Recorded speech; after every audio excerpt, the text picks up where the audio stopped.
Okay, let's step away from all the noise for a minute, all the headlines and rallies, and look at something deeper, the hidden architecture of Indian politics. Because we're going to dig into a really interesting, maybe even controversial idea. What if the way we all think about leadership in India is, well, just plain wrong?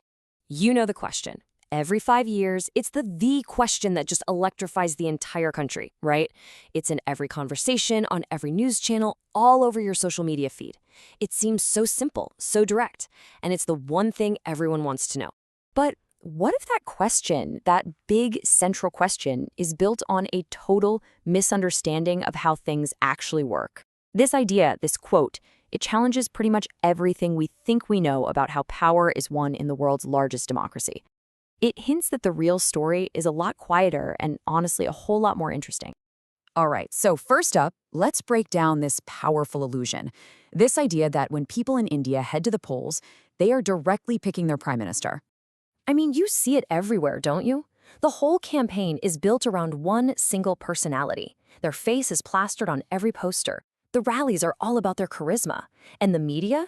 They just boil this huge, complex national election down to what feels like a presidential race between two or three big names. So naturally, you'd think the most popular leader wins. Simple. But here comes the reality check. As great as that story sounds, it just doesn't match up with how India is actually governed.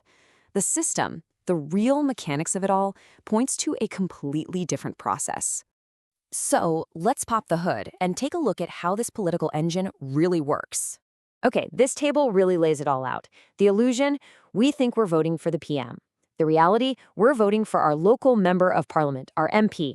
We think it's a personality contest, but really it's all about getting the numbers. Which party or coalition can get a majority of those MPs? And this leads to the biggest mind shift of all. It's not the most popular leader who wins, it's the most acceptable one.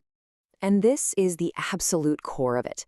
In a parliamentary democracy, power flows from the bottom up. First, voters elect their local MPs, one for each area.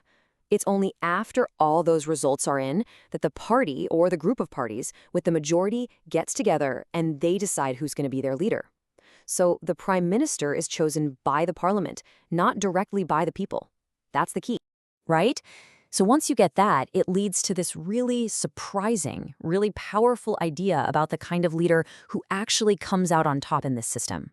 Just let that sink in for a moment. Not the most loved, but the least resisted. This completely flips the whole idea of a popularity contest upside down. It means the real game isn't about being everyone's number one choice. It's about being acceptable to all the key players, all the different factions and partners in that winning group. And this step-by-step process is exactly why that happens. The system is basically a filter for consensus.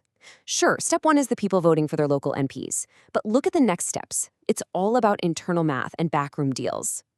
A leader could be wildly popular with the public, but if a crucial coalition partner says, no way, or a powerful group inside their own party resists them, their path is just blocked. Game over. So when you think about it, forming a government in India is like putting together a giant, complicated puzzle.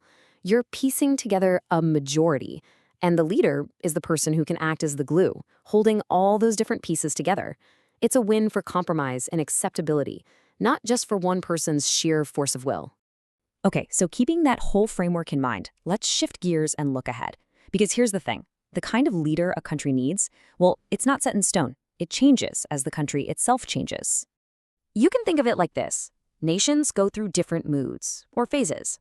Sometimes there is a sense of crisis, and everyone is asking, who can fix this mess? In those moments, people often want a strong leader who just gets things done. But then, as things calm down and systems get more stable, the question changes. It becomes, who can just run this thing smoothly? The demand shifts from a fixer to a manager, from a strong leader to a stable one. And if we look ahead to, say, 2029, India is going to be a totally different place. It'll be more urban, way more complex technologically, and plugged into the global economy like never before. And the voters, they'll be more experienced. They've seen it all by now, the big promises, the huge personalities, and that experience might just make them more pragmatic, more interested in stability than in a big show. So the big takeaway here is that in this new India, this more complex, more connected India, what we look for in a leader might totally change.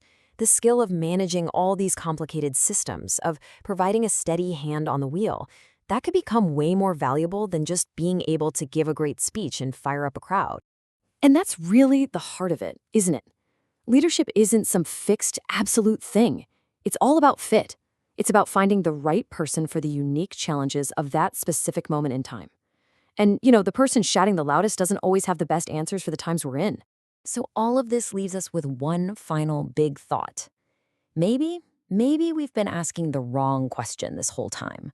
Instead of just focusing on who will be next, shouldn't we be asking what? What kind of leader does this particular moment in India's journey actually demand? Because if we can figure that out, we'll have a much, much better idea of the kind of leader who is truly destined to emerge.